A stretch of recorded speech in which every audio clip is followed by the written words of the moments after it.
Assalomu alaykum do'stlar. O'tgan safar sizlar bilan, ya'ni market strukturaga kirish bo'yicha boz-cho'ch tuzilishini, undan tashqari korreksiya impulsi tushungandik. Bugungi darsimizda, ya'ni bizda market struktura bo'yicha ishlayotganda strukturani tasdiqlash juda muhim narsalardan biri, ya'ni juda muhim omillardan biri hisoblanadi. Aytaylik, misol uchun trend bayiki bo'ladigan bo'lsa, siz maksimumni tasdiqlashingiz kerak bo'ladi. Ya'ni strukturani tasdiqlash uchun maksimum va minimumni tasdiqlangan bo'lishi kerak bo'ladi. Agarda struktura selliki bo'ladigan bo'lsa, siz minimumni tasdiqlashingiz kerak bo'ladi. Xuddi shu narsaga bizga inducement kerak bo'ladi. Inducement. Undan oldin treyderlarimizga murojaat qilmoqchimanki, ya'ni bu yangi boshlayotgan retail treyderlarga murojaat qilmoqchimanki, siz erinmagan holatingizda, buni biz o'quvchilarimizga ham ko'p aytamiz. Erinmagan holatingizda trade jurnalni yuritib boring. Ya'ni bu sizni psixologiyaga, intizomga tayyorlaydi. Stop losslarni как положено qo'ying. Hech yo'q, misol uchun strukturani high yoki high low ga qo'ying. Chunki bu narsa nimaga kerak? Siz bilmagan holatda yoki siz e'tibor bermagan holatda, misol uchun qandaydir impuls sizni kapitalingizni yig'ishtirib olib ketib qolishi mumkin. Aniq tizimli savdo hech qachon, misol uchun, minusga kirmaydi. Siz masalan internetdagi har xil, mediadagi har xil nima desa bo'ladi? 100% strategiya, u har xil unaqa narsalarga, ya'ni ishonmayman-da, to'g'risi gap. Ya'ni strategiyalarni hammasi o'xshaydi. Misol uchun hamma olib chiqayotgan Ganna strategiyasi bo'ladimi, umuman malayziyanskiy scenar bo'ladimi, strukturaviy ishlash bo'ladimi, farqi yo'q. Hamma strategiyani ishlash mohiyati, misol uchun ishlashi, ya'ni win rate ko'rsatkichiga aytadigan bo'lsak, 60-70% dan yuqori. Prosta to'g'ri tasdiqlab turib kirsangiz bo'ldi. Bularning ildizi nima yotibdi? Daromadga chiqishda nima yotibdi? Ya'ni risk managementga amal qilib, risk rewardni to'g'ri foydalanib, eng kamida 1-2 yoki bo'lmasa 1-3 holatida 1-3 oladigan bo'lsangiz, biz o'quvchilarimizga tavsiya qiladigan narsa bu 1-3, ya'ni stop lossning take profitga, ya'ni foydaning ziyonning foydaga nisbati, masalan aytaylik, $10 ziyon bo'ladigan bo'lsa, $30 take profit. Xuddi shu tartibda trade jurnal yuritib, nima tasdiq, nima asos bilan kirayotganingizni как положено yozib borsangiz, sizda tizimli savdo уже amalga oshadi. Tizimli savdoda oy oxirida itogoda siz foydada chiqaverasiz. Ya'ni full razgon degan narsani, boshqa degan narsani siz unuting. Qachonki biz buni Instagram sahifamizda ham aytib o'tganmiz, qachonki odam masalan $5000 daromad qilayotgan bo'lsa, oyiga, misol uchun, oyiga sof foydasi $5000 bo'lib, 500-400 ni hop mayli full razgon qilib qo'ysin, omadini sinab ko'rsin. Lekin full razgon u psixologiyadan chiqaradi. Sizga shuni tavsiya qilib qo'ygan bo'lardik. Darsga qaytadigan bo'lsak, bugungi mavzuyimiz inducement mavzusi. Inducement, ya'ni strukturaviy ishlashda, market strukturasi bo'yicha ishlashda eng kerakli omillardan bittasi hisoblanadi.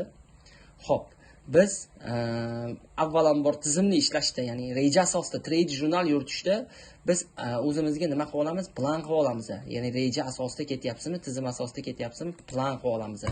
Birinchi bo'lib turib, masalan aytaylik, market struktura bo'yicha ishlayotganingizda nima qilish kerak? Trend yo'nalishini aniqlash kerak. Yo'nalishi. Undan keyin swing strukturani aniqlashimiz kerak. Buni swing struktura, ichki struktura nima? Hammasini biz bundan oldingi videolarimizda qo'yganmiz. Ya'ni market strukturaga kirish, SMC kirish mavzusida qo'yganmiz. Swing strukturani aniqlash. Undan keyingisi inducementni aniqlash. Aniqlansin. Ichki struktura aniqlash. O'zi aslida inducementdan keyin buni ketma-ketligi qanaqa ketadi? 4-inchisi order block va FVG'lar, 5-inchisi likvidlar, 6-inchisi ichki struktura,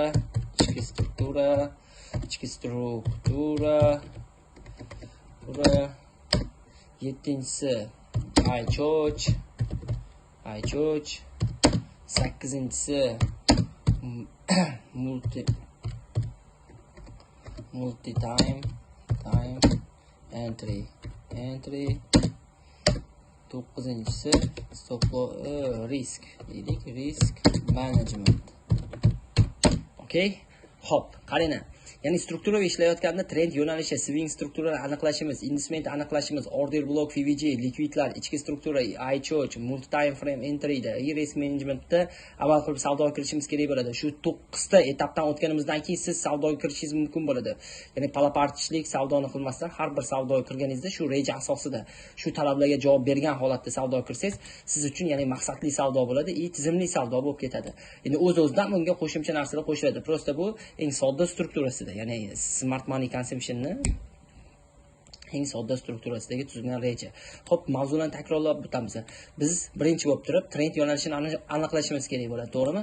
Trend yo'nalishi faraz qiling uptrend bo'lsa, bu teoriya bo'yicha sizga tushuntiryapman. O'tgan mavzularda ham tushuntirilgan. Ya'ni bizda nima bor? Strukturaviy bo'yicha high low deb o'tirmayman. Masalan, osonroq qilib tushuntiraman sizlarga. Misol uchun minimumlar, birinchi minimumda nima belgilaymiz? Agarda uptrend holati bo'ladigan bo'lsa, minimumlar doim kuchli bo'ladi. Downtrend holati bo'ladigan bo'lsa, minimumlar kuchsiz bo'ladi. Chunki kuchli tomon yorilmaydi, kuchsiz tomon yoriladi. Bozor kuchsiz tomonga harakatlanadi. Struktura bo'yicha ketayotganda mana bu teoriya, to'g'rimi? Bu kuchli tomon, bular esa kuchsiz tomon. Bizda strukturaviy boz-choch tuzilishi qanaqa? Boz struktura bizda tayyor belgilangan shabloni bor bu yerda. Boz struktura aytaylik yo'qdan ketdi, momentda mana. Cho'ch struktura.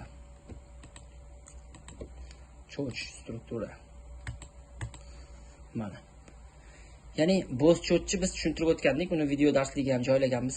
Bugungi gapiradigan gapimiz boshida, masalan, mavzuni boshida ancha ko'p gapirib o'rdik, chunki bu sizning foydangizga.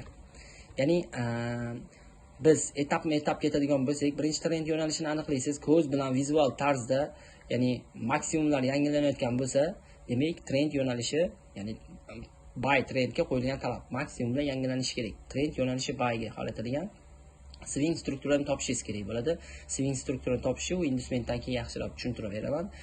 Inducementni aniqlashingiz kerak bo'ladi. Bugungi o'tadigan mavzuyimiz aynan inducement.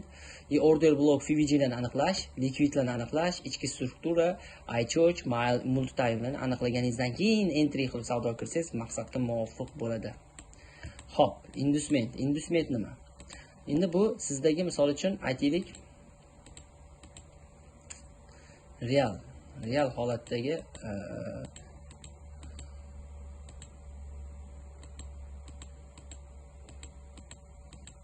real bozordagi teoriyasini chizib ko'ramiz.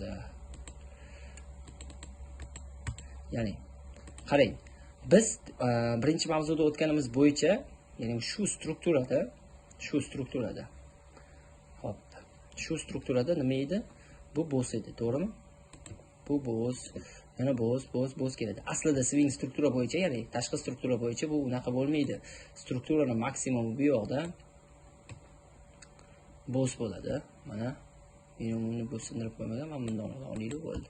Bu struktura bo'z bo'ladi. Nima sababdan degan savolga hozir javob beramiz. Bo'z.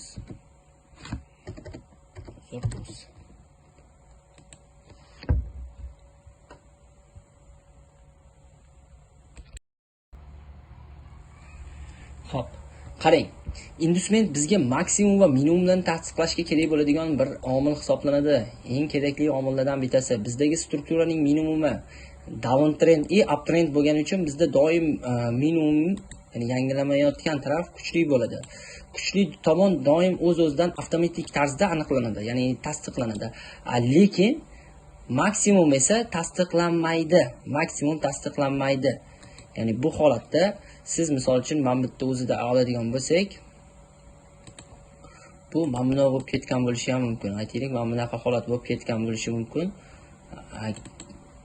Bunga ko'chirib siz bo'z qilib turib cho'ch qilib keta olmaysiz. Shu uchun ham nima desa bo'ladi? Biz strukturani tasdiqlashimiz kerak bo'ladi. Inducement kerak bo'ladi. Inducement nima degani? Inducement ya'ni impuls boshlanganda, ya'ni bo'zni shakllantirganda yoki bo'lmasa cho'chni shakllantirganda o'sha impulsdan eng yaqin masofadagi atkatini yechilishi. Ya'ni bu nima degani? Bu mana bozor kelyapti. Bitta bo'zni hosil qildi, to'g'rimi? Ya'ni yangi strukturaga o'tdi. Yangi swing hosil bo'ldi. Ya'ni yangi diapazondagi range holatdagi umuman yangi diapazondagi struktura hosil bo'ldi. Buning maksimumi tasdiqlanish uchun eng o'zidan oldingi eng oxirgi откатni minimumni, ya'ni likvidini yetish kerak bo'ladi. Shuni likvidini yetsa, inducement tasdiqlanadi. Mana bu holatda mana bu yerda inducement yotgan bo'ladi. Bu yerda inducement yotgan bo'ladi. Undan keyin qarang, undan keyin bu yerda e'tibor bering. Masalan, bu yog'i mana buni qilib turib oladigan bo'lsangiz, faraz qiling, bu yog'i bu struktura keldi deylik. Bizda inducement bunga tushgan bo'ladi. Inducement bunga tushgan bo'ladi. Tushunyapsizmi? Inducement bunga tushgan bo'ladi. Endi sizga yana ma'lumot sifatida bitta narsani aytib o'tib ketaman. Inducementda o'zidan oldingi откат yechilish kerak bo'ladi. Undan tashqari, masalan, inducement har xil holatda kelib qolishi mumkin. Mana bunaqa holatda kelishi mumkin. Masalan, bu diapazonni faraz qiling. Mana bunaqa holatda kelishi mumkin. Inducement yangilanishi mumkin. Inducementda tana soyani qizig'i yo'q. Masalan, bu cho'chda tana soyani qizig'i bor edi, lekin inducementda qizig'i yo'q. Mana, ko'rdingizmi? Bu yerda mana shu holatda ketib qolishi mumkin. Ketganda siz eng oxirgi откатini, siz inducementingiz boshida mana bu yerda bo'ladi. Bu yerda bo'lganining sababi bu minimum, eng oxirgi откат, mana bu impulsning holatini, impuls korreksiyani ham o'tgandik, to'g'rimi? Bu impuls holatini, bu korreksiyaning minimumi yasab beryapti. Bu impulsni, ya'ni bu impulsni, bu korreksiya xuddi shu tartibda eng oxirgi minimumga, ya'ni ko'chib ketaveradi. Inducement ko'chib yuradigan holatlari ham bo'ladi. Bu inducement ko'chyapti. Inducement ko'chyapti.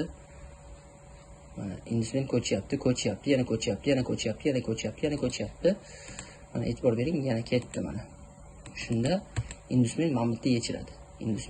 Inducementni grafikda, ya'ni EDM harfi bilan belgilab olsangiz bo'ladi. EDM harfi bilan belgilab olsangiz bo'ladi, EDM. Ya'ni buni grafikda, ya'ni o'zingiz ustingizda ko'proq bekitib qilmasangiz, ya'ni tushunishingiz ozgincha qiyin bo'ladi inducementda. Ozgincha qiyin bo'ladi, lekin ancha strukturaga ishlayotganingizda ancha sizga samarali bo'ladi. Ya'ni risk reward hisobiga 1 ga 5, 1 ga 8, 1 ga 9, 1 ga eng minimum 1 ga 3 holatlarni ushlaganda juda kerakli narsa. Endi buni reallik grafikda ko'ramiz, misol uchun. O'tkazilgan bilimlar bo'yicha order blokka qatnashmagan holatda, masalan, aytaylik 2020 farqi yo'q. Liboy sonni aytaylik, masalan, qizig'i yo'q uni. Mana bunday qilib qaytaraylik unda. Kelingda bunday qilib qaytaramiz. Hop, replay. Mana 15 time frame o'zida ko'ryapmiz, mana ketdi. Qaytaramiz. Bozorni qaytaramiz. Hop. Biz mana bu narsani oldimizga qo'yib olamiz. Qani biz qo'yganimiz bu yoqda qolib ketdi. Birinchi bo'lib, ya'ni holat bo'yicha biz nima qilishimiz kerak edi? Trend yo'nalishini aniqlashimiz kerak edi. Trend yo'nalishi bizda qarang, down trend. Ko'zingiz bilan vizual tarzda ko'rsangiz bo'ladi, down trendniki. Ya'ni grafikka ko'zingiz bilan ko'rinadigan darajadagi holatda mana struktura bo'z bo'lgan. Bu yog'i ham bo'z bo'lgan, to'g'rimi? Bo'z bo'lgan. Struktura bo'z. Hop, bu swing high. Chunki down trendda maksimum swing high doim o'z-o'zidan avtomatik tarzda tasdiqlanadi, to'g'rimi? Avtomatik tarzda tasdiqlanadi swing high.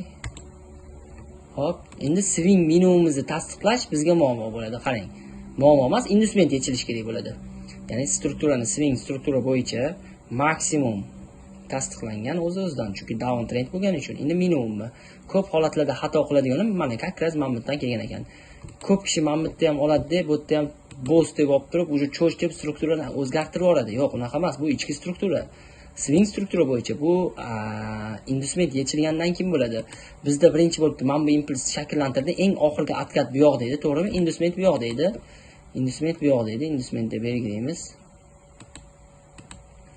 Inducement bu yoq deydi. Hop, undan keyin bu minimumni yangiladi. Bu minimum yangilagandan keyin qarang, inducement bu yoqqa ko'chdi. Ya'ni shu minimumni yasab bergan korreksiyaning eng oxirgi nuqtasi, ya'ni agarda down trend bo'ladigan bo'lsa, ya'ni maksimum nuqtaga to'g'ri keladi. Inducement mana tasdiqlandi.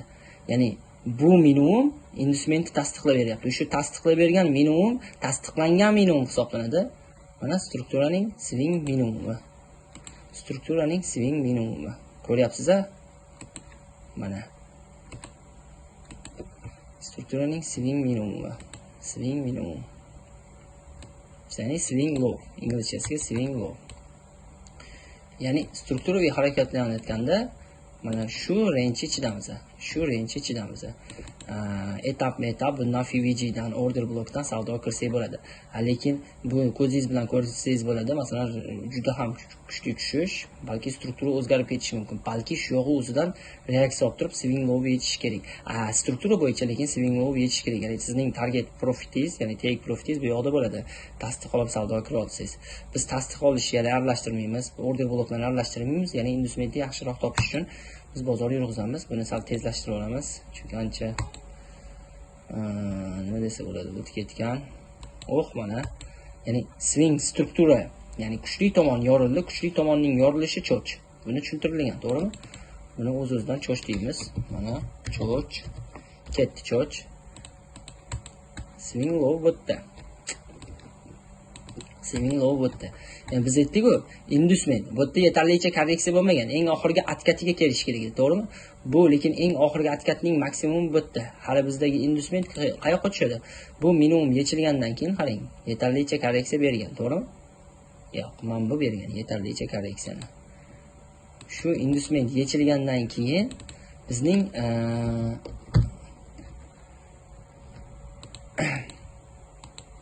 maksimumimiz tasdiqlanadi. Nimaga men buni olmadim degan savolga korreksiya mavzusida eng baland nuqtasi bu. Yo'q, buni yechgan ekan, mana tanasi bilan yorib o'tgan ekan. Bu bo'ladi. Uzr. Tanasi bilan yorib o'tgan, shuning uchun ham bu bo'ladi. Xo'p, inducement yechildi. Yechilish kerak bo'ladi. Mana bozorni yurg'izamiz. Xo'p, endi qarang. Bizda mana bu yetarlicha atkat bo'lmaydi, korreksiya bo'lmaydi. Chunki bu sham bilan bu shamni oralig'ida qolib ketgan. Inducement yana maksimumni yangiladi. Maksimum yangilagandan keyin bu minimumni yangiladida, o'sha korreksiya holatiga ko'chdi. Lekin bizdagi qachonki inducement ko'chadi bu yoqdan bu yoqqa, bu maksimumni yangilab bersagina ko'chadi. Tushundingizmi? Bu maksimumni yangilab bersagina ko'chadi. Lekin ungacha inducement joyida turadi. Bu maksimum yangilab bermadi. Sababi qarang, kelyapti. Korreksiya va impuls mavzusida tushuntirgandik. Korreksiya va impuls mavzusida bu shamni yorib o'tmadi bir tomonga. Ya'ni pastga yorib o'tganda yetarlicha korreksiya deb olsak bo'lardi. Lekin yorib o'tmadi. Undan keyin nima bo'lyapti? Ketdi, maksimum yordi. O'sha korreksiya boshlandi. Mana bu shamni mana tana bilan yorib ketdi. Ketgandan keyin o'sha mana inducement yechildi. Bizda nima bo'ldi?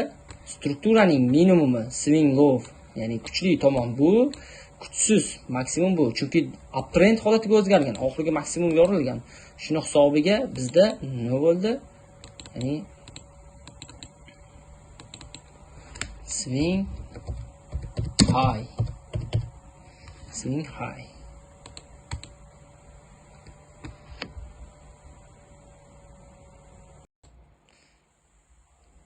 Xo'p, qarang. Inducement yechildi. Mana struktura tasdiqlandi. Ko'p kishi masalan adashib ketadigan narsa mamlatlarda adashadi. Endi ko'p amaliga adashtiradigan holatlar bu yerda bo'lmagan. Qarang. Idealniy tartib bilan ketsangiz yaxshi-da, masalan, analiz qilish uchun ham yaxshi.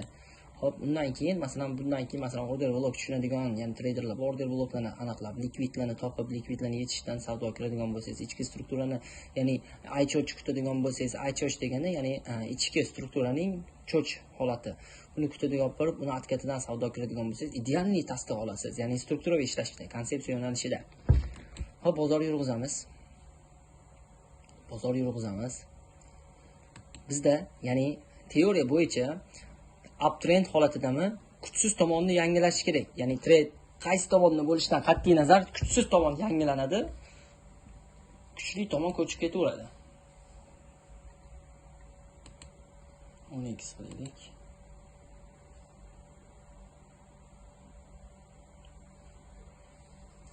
Range holatiga tushdi bozor. Lekin bizda hali strukturaviy cho'ch bo'lmadi.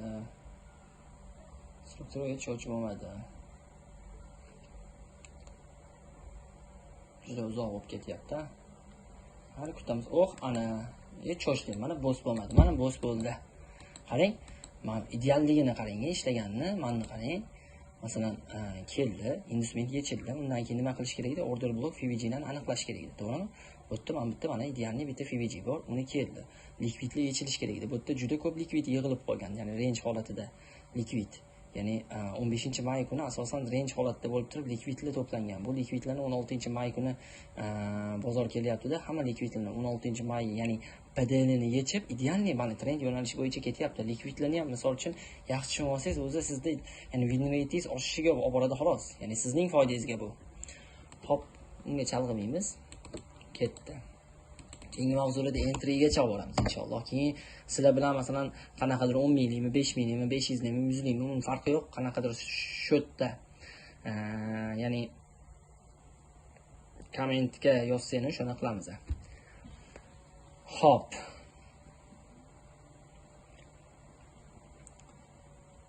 Birga 3 legenda. Birga 3 legenda. Birga 3 legenda. Hop, ketdi. Bu yerda struktura bo'z bo'ldi. Aniqlaymiz. Endi bizda o'rgatilgan bilim bo'yicha qarang. Ketdi bizda. Endi nima bo'ldi? Bu strukturaning eng oxirgi minimumi, kuchli low bu yoqqa ko'chadi, to'g'rimi? Swing low bu yerda bo'z bo'ldi. Bizda swing high hali aniqlanmagan, chunki struktura hali tasdiqlanmagan. Inducement yechilish kerak. Inducement eng oxirgi atkatga tushadi. Eng oxirgi atkatning holatini ko'rib chiqamiz. Eng oxirgi atkat, mana bu maksimumni qarang. Bu maksimumni bu shamni sindirib ketish kerak edi, qizil shamni. Qarang, sindirgan mana, sindirgan. Tana bilan sindirgan. Va buni biz yetarlicha korreksiya deb olsak bo'ladi. Ya'ni atkat deb olsak bo'ladi. Endi inducement bizga bu yoqda. Qachonki mana bu yerda ham o'zi korreksiya boshlangan. Chunki oxirgi eng yuqori sham bu yoqda edi. Buni bu sindirdi, bu bordida, buni ham bu sindirib ketyapti. Ideal holatdagi ishlagan tasdiq. Inducement mana. Bu yerda inducement. Buni yechilishi bilan buni maksimum deb olamiz. Agar yechilmasdan yangilanib ketaversa, maksimumimiz ham ko'chadi. Mana yechildi, inducement yechildi. Biz nima qilamiz? Bizdagi holat bo'yicha bu swing high, ya'ni kuchsiz maksimum. Strukturaga kuchsiz maksimum bo'ladi. Strukturaning minimumi bu yerda, strukturaning maksimumi bu yerda. Bu kuchli tomon, bu kuchsiz tomon. Inducement yechildi. Endi qolgan mavzularga o'tganingizda teoriya bo'yicha ketsangiz, o'zingiz uchun foydali bo'ladi. Mana yana yurg'izamiz bozorni. Yurg'izamiz.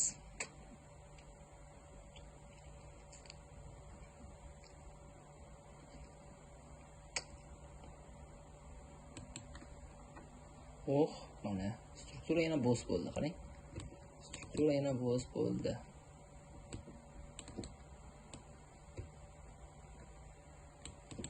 Swing high,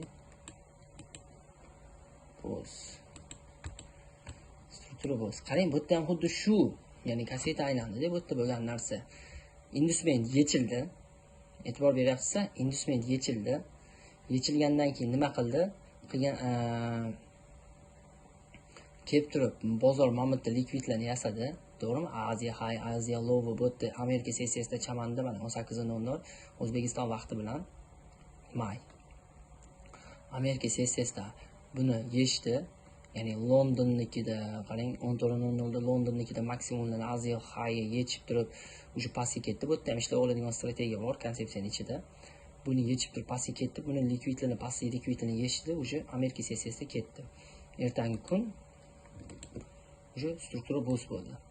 Hop, mayli, bularga chalg'imaymiz. Bu yerda masalan FVG deb oladigan narsangiz bu yerda bor.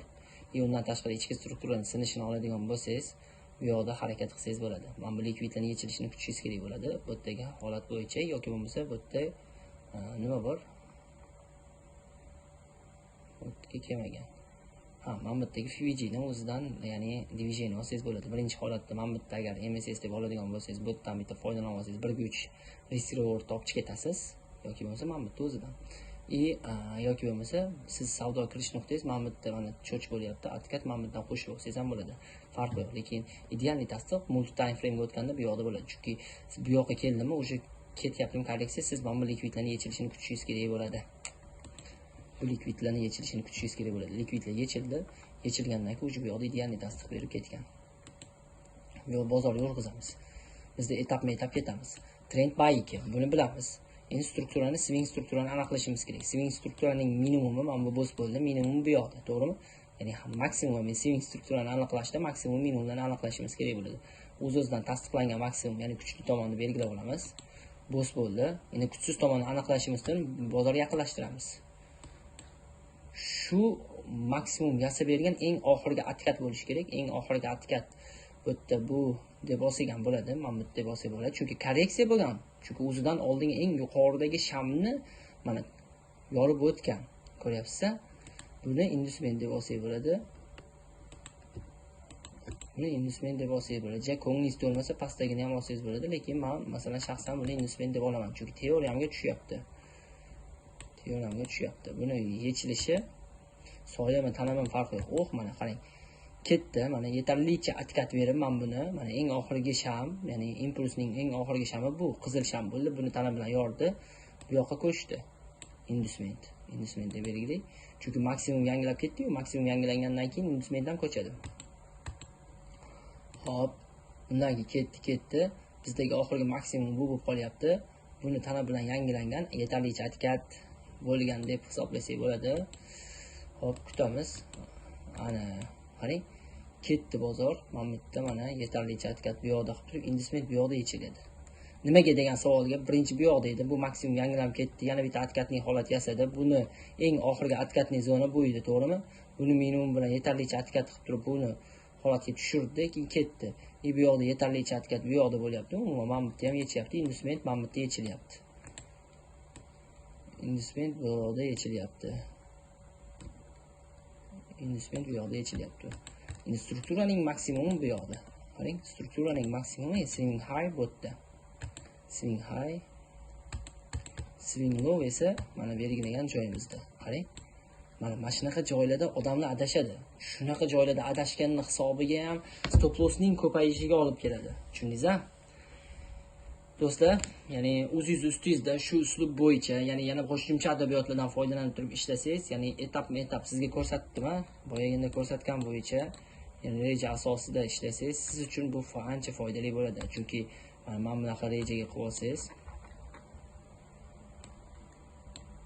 mana trend yo'nalishini aniqlang, swing struktura, ya'ni kuchli tomonni minimum yoki kuchli tomonni maksimumini aniqlang. Undan keyin trend buy bo'ladigan bo'lsa, inducement aniqlangda, maksimumni tasdiqlang. Undan keyin order block, FVG, likvidlarni aniqlab turib, shu etap bo'yicha ketingda o'zingizga trade jurnalini aniqroq qilib yuriting. Do'stlar, bugungi mavzuyimiz inducement shundan iborat edi. Qo'ldan kelgancha, ya'ni bilimlarni sizlarga ulashishga davom etamiz. Uning uchun, ya'ni poddeshkani davom ettiringlar. Salomat bo'linglar, yaxshilikda ko'rishguncha.